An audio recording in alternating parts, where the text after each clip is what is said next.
Hey guys, thanks so much for watching Common Sense Culture. I'm James. Hope you're having a wonderful day. Today's episode is a little bit special. Yesterday was my 1-year anniversary of putting up my first video. If you remember that, my very first video was a drink recipe, a special drink recipe that I invented. So I thought I would share a celebratory martini recipe just to celebrate, 1 year of sticking to it.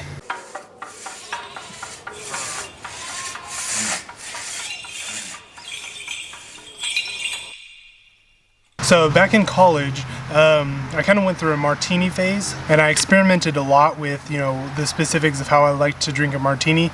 And recently, one of my friends actually kind of reminded me of this recipe, and asked me what was in it. Mentioned that was probably the best martini he ever had. Kind of reminded me about this, so I wanted to do it as a celebration, kind of recognition of having gone 1 year. So Martin, this is partially dedicated to you, since you were the one who reminded me about this. I wanted to kind of solidify this recipe, and then on top of that, I'm gonna make a special drink that I think my wife would like, and then a bonus drink at the end will be how to make James Bond's famous martini, which I also got really into in college, was making those, the Vesper martini. So I'll show you how to make them and talk a little bit about them.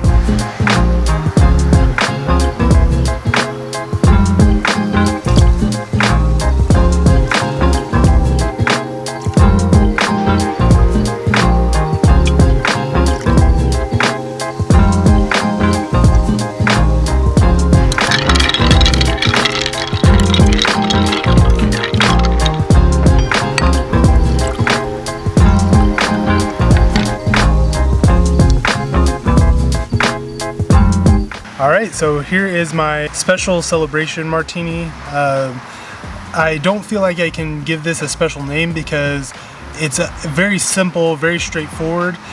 What makes this unique is usually martinis are shaken or stirred with a lot of ice, and so it dilutes it a bit, gets it really, really cold.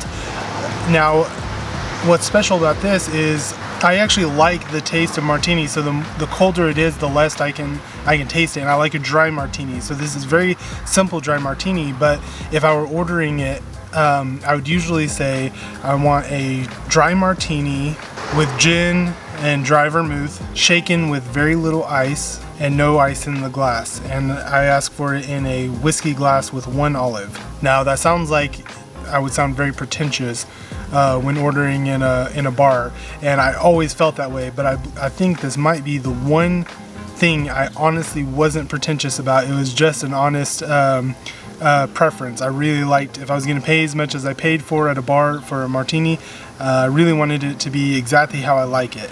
So this was the final result. You could do a twist of lemon, because the other 2 drinks I'm doing are going to have a twist of lemon. I went with the olive this time, but I only do 1 because I don't want the dirty martini taste. I just want a little, like the slightest hint of olive in it. But it's really good. I like it so much better this way. The reason I asked for it if I order it, the reason I asked for it in a whiskey glass is because they're not likely to be freezing the whiskey glasses. They'll usually freeze the martini glasses because it's supposed to be super cold, but I don't want it super cold, so I always ask for it in a whiskey glass. And seriously, like, this is a very simple recipe, but those little changes where you have less water in it and it's not quite as cold, it makes a huge difference. It makes a really big difference. So maybe try that out, make it for yourself.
So I already took this drink into my wife because this was for her.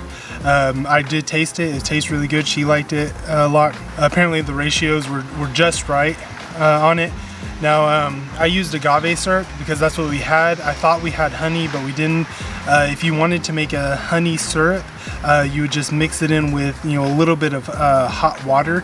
Not too hot. Well, I say not too hot because we use raw honey and we don't want to make our you know, we don't want to kill the good bacteria and yeast that's in good raw honey. So, you know, warm water, just enough to get it down to more syrupy instead of the thick honey texture. So you just take that and you would do the same amount. But honestly, I really liked the agave syrup. That worked really well. Had a nice basil taste, and then the elderflower tonic that I used turned out really great. So this is kind of a mixture of like a bee's knees or a basil smash and a gin and tonic. So if you guys have any good recommendations for a name for this mixed drink, because I think I'll probably be making it again in the future. If you have any recommendations, please let me know. But it turned out really nice.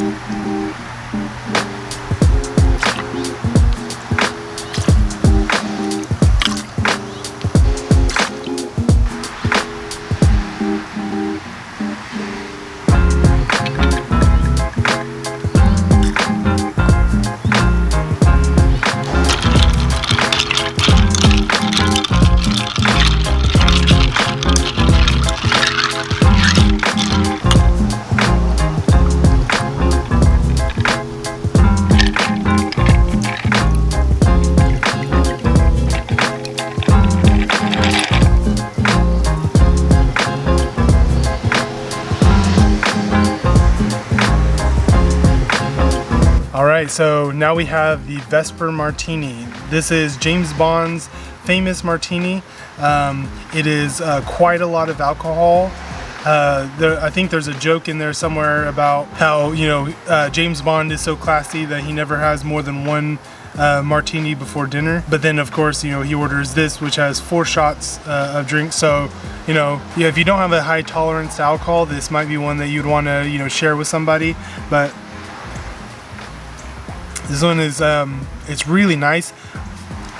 The Lillet Blanc is an aperitif. It's not a vermouth per se. I mean, it's pretty similar to a vermouth, but it's Lillet Blanc is a special aperitif. And the thing is, if you look up the recipe in most places, it's not going to say to put in the bitters like I did. The reason I do that is because when I did some research on this, apparently Lillet Blanc is not made the same way as it used to be back when the recipe was written. And one of the recommendations I heard was to put a little bit of the Angarosta bitters in it.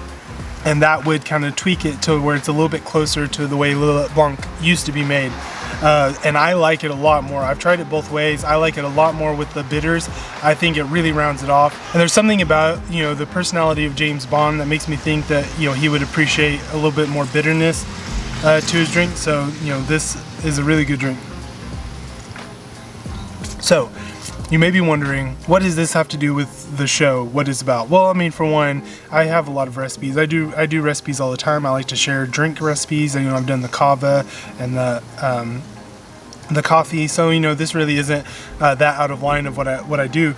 But, you know, I specify this channel is primarily about Orthodox culture. It just so happens the type of culture that I'm talking about is, you know, everyday life, daily, you know, simple things, recipes, woodworking, gardening, you know, anything that me and my family happen to be doing, you know, talking a little bit about how the Orthodox Church, how the Orthodox culture kind of affects the way we do everything, anything and everything. And so, you know, it's fair to talk a little bit about that. One thing is, you know, when I was in college, I was trying to learn how to be hospitable, how to have people over, how to clean the house.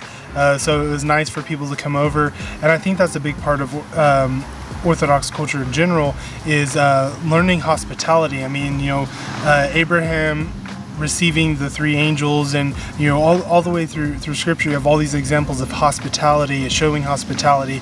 It's such a central part of the Christian life, and you know, it's kind of nice to find find something special that you can do. You know, one of the things that I did even in college when I didn't have a whole lot of money, this was one of the things I like to do. I like to have a special drink that I knew how to make so that I could offer it to, you know, I focused on the James Bond Martini at one time because I thought it'd be neat, you know, have people over and say, hey, we'll do like a James Bond Martini, and people are like, oh, that's interesting, you know how to make that, and you can make it for them, and it kind of welcomes people and is a nice little thing. It doesn't have to be that, it doesn't have to be a special drink that you know how to make, you know, but I think that the focus on hospitality and focus on, you know, thinking in terms of what can I do to make people feel more welcome, to kind of show good hospitality to my friends and family and strangers that come by. You know, how do I make good food for all different types of the seasons, the fasting and feasting seasons? How do I make good food so that I'm always ready to have people over, I'm always ready to offer something to people? And this is just kind of in that line. Also, I was thinking about, you know, I've talked before about the specific versus circumstantial, or the necessary versus circumstantial aspects of culture. So it's a good time to bring that up because, you know, yesterday was actually the 1 year anniversary, and I bought all this stuff and I already had it yesterday and I had the time to make it, so why didn't I? Well, as an Orthodox Christian, I fast on Fridays, so I don't drink alcohol on Fridays, and so that's one of those, you know, those kind of specific or necessary essential, that's what it is, essential aspects of a culture. So part of the essential aspects of the Orthodox culture is the fasting. It means that we intentionally restrict ourselves as a community on certain things. And so even though it's, you know, a big deal, I also had some really big news. You know, I'm probably going to be getting a promotion, a really big job that I've been wanting for a long time. And, you know, yesterday was a celebratory day, but that didn't mean that I was going to break the fast, that I was going to break apart from what the rest of the church is doing and do my own thing. I was still going to fast.